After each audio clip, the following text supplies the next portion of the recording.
Untuk menghindari potensi fraud dalam produk asuransi berbalut investasi, Otoritas Jasa Keuangan akan mendorong perbaikan regulasi atas produk investasi di perasuransian.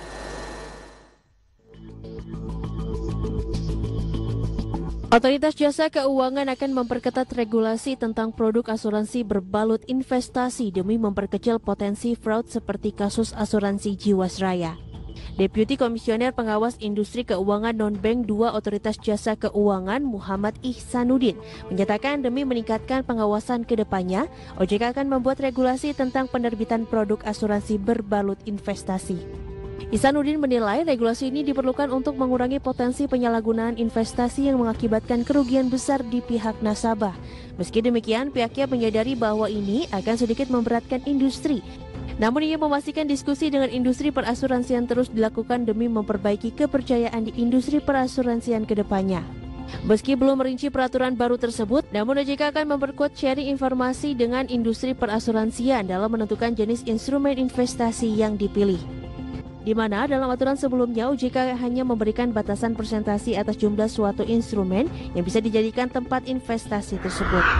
Nah, ini memang kejadian luar biasa di proses di Kejaksaan Agung yang terjadi, semua teman-teman media juga sudah tahu. Ini memberikan suatu pelajaran yang sangat berharga bagi semuanya. Artinya bagi regulator juga harus semakin baik. Artinya bagi pelaku juga harus semakin prudent, tidak asal-asalan dari return investasi yang setinggi-tingginya. Jadi pelajaran bagi semuanya. Bagi pemegang polis atau calon pemegang polis juga akan lebih menskrutinais jika ditawarin suatu produk asuransi, dia akan nanya, ini risikonya apa kalau saya beli ini dan lain-lain. Jadi para agen juga harus dituntut memberikan penjelasan yang lebih komprehensif, bukan hanya produk iming-iming produk mengenai benefitnya, tetapi juga aspek sisi risikonya juga agar dijelaskan semakin baik. Jadi ini adalah pelajaran yang baik. Jadi selain perbaikan dari sisi regulasi, artinya apa? Kita untuk produk-produk yang PAID itu bukan tetangganya Pak Eko di kampung itu ya, tetapi produk asuransi yang dikaitkan dengan investasi. Jadi artinya produk yang pertanggungan tapi dibalut dengan investasi itu akan dibuat suatu regulasi yang lebih proven. Jadi dari sisi perlindungan konsumen itu juga akan dibuat suatu rambu-rambu.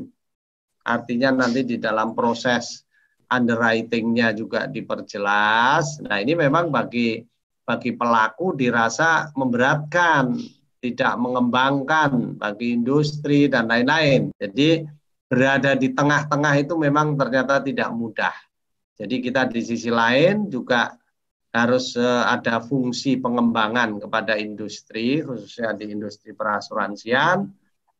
Tadi sudah saya sampaikan di awal juga, di sisi lain perlindungan konsumen agar hal ini juga tidak terjadi. Memang di aturan regulasi kita di POJK 71 khususnya, itu mengenai batasan-batasan investasi itu sudah diatur, tetapi persentage misalnya deposito segini, saham segini, reksadana segini, dan lain-lain itu diatur. Tetapi dalamnya, katakanlah kalau reksadana, isi daripada box dari reksadana itu isinya apa? Ini selama ini kita tidak sampai ke sana pengawas asuransi, karena kita juga selain tidak memiliki ekspertis di dalam masalah instrumen-instrumen di pasar modal. Nah, dari pengalaman beberapa industri asuransi yang gagal bayar itu sekarang kita mulai mengintensifkan tukar-menukar informasi. Jadi dari sisi OJK wide juga, dari sisi SRO juga kita semakin baik bertukar-menukar terkait dengan informasi, terkait dengan masalah instrumen-instrumen pasar modal itu seperti apa, meskipun kalau kita sampai dalam ke sana juga SDM dan ekspertis kita juga tidak memungkinkan karena itu pengawasannya memang di bidang lain. Namun demikian kita akan semakin baik mengkoordinasikan, mengintensifkan koordinasi terkait dengan instrumen-instrumen itu apa. Jadi istilah-istilah saham gorengan dan lain-lain itu moga-moga ke depan sudah tidak ada lagi.